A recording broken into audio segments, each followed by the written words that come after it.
Alright, welcome to today's lesson on inheritance featuring Homer the Superbot. Now if we recall from our last lesson, we remembered that classes are templates that we use to create objects to perform a specific task. And one class that we might write could be used to make many objects of the exact same type. But what happens when you want to have an object that is almost identical to a previous object that you have, but not quite the same? Do you have to make that code from scratch? And the good thing is, you don't. You can use what we call inheritance. The beauty of inheritance is that all the methods and attributes from your original class are still going to exist in this new class that you want to make. All you need to do is code any new methods and attributes that you want to add to this new class.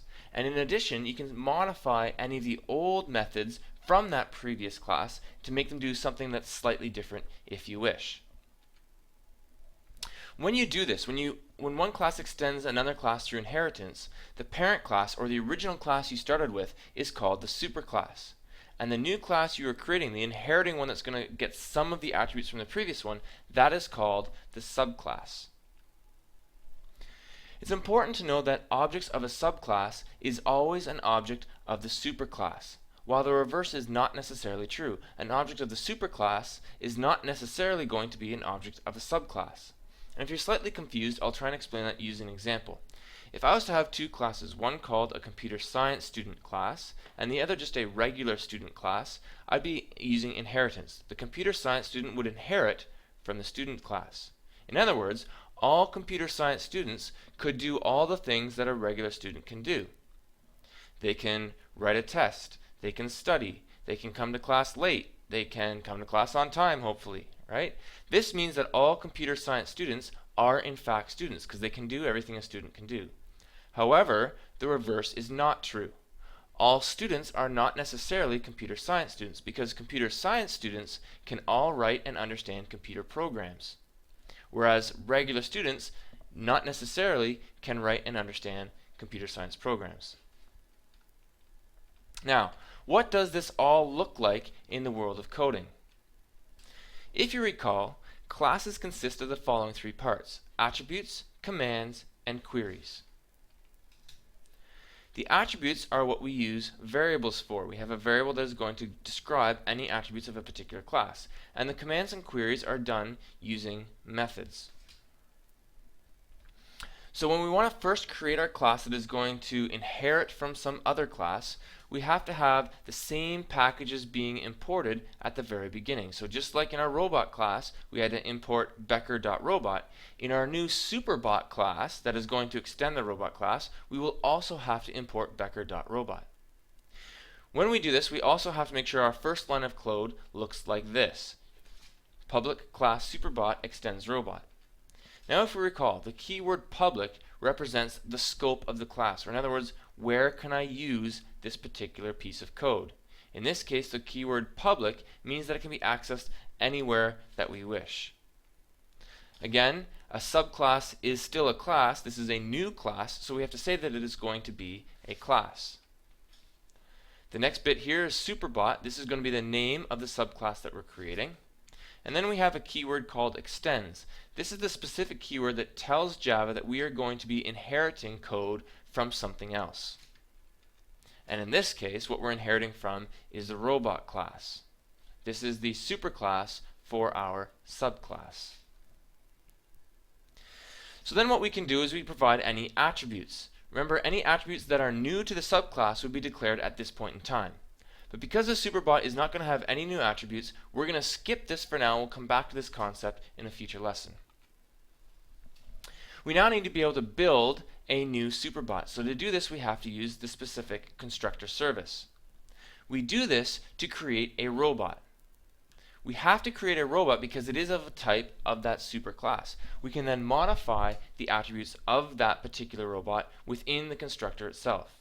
So it looks like this. We create a public superbot providing whatever parameters we require. Within there, we call a method that is going to look for the constructor of the superclass.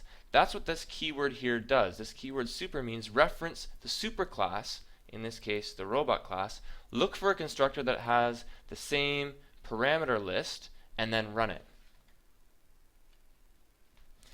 After we've made our constructor, we can then create any services we require.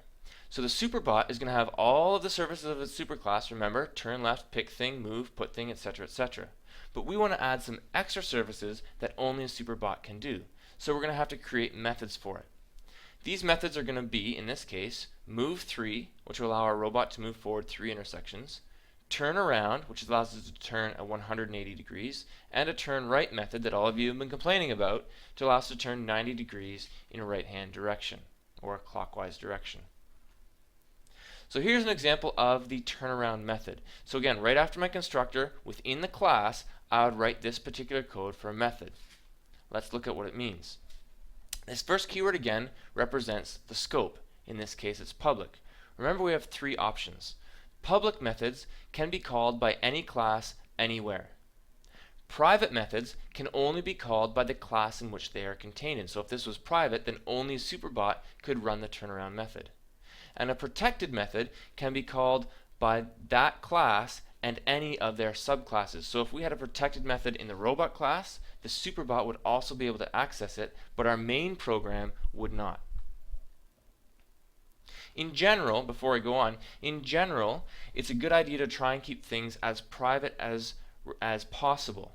Only make something public if you have a good reason to do so, if you know that someone else will need to use this particular method. The next bit here is the return type. This provides what kind of information we are going to return back to whatever it is that called this method, back to the client. Since this is void, it means we are not going to return any information. This is a command. Were this to be a query, we'd have to say what type of information we're going to return, an integer, a double, whatever. The next bit is the name of the service that we're going to provide, and along with any parameters that would be required. This particular method is not going to require any parameters, so we don't need to put anything in the brackets. And then we have the body of our code, and this is what's going to be executed whenever someone calls the turnaround method. In this case, what we want to do is we want to turn left twice. That's going to allow us to turn around by turning left twice. Now you'll notice here that there's a keyword called this. This references which robot we want to turn around, because in our main program we could have created multiple robots. And in this case, we don't know what you would have named that particular robot, so we can't identify which robot to turn. The robot I want to turn is the one that called this turnaround method, the one that invoked this method. So when I said Homer.turnaround, Homer is the one I want to turn around. It's this robot. This is Homer.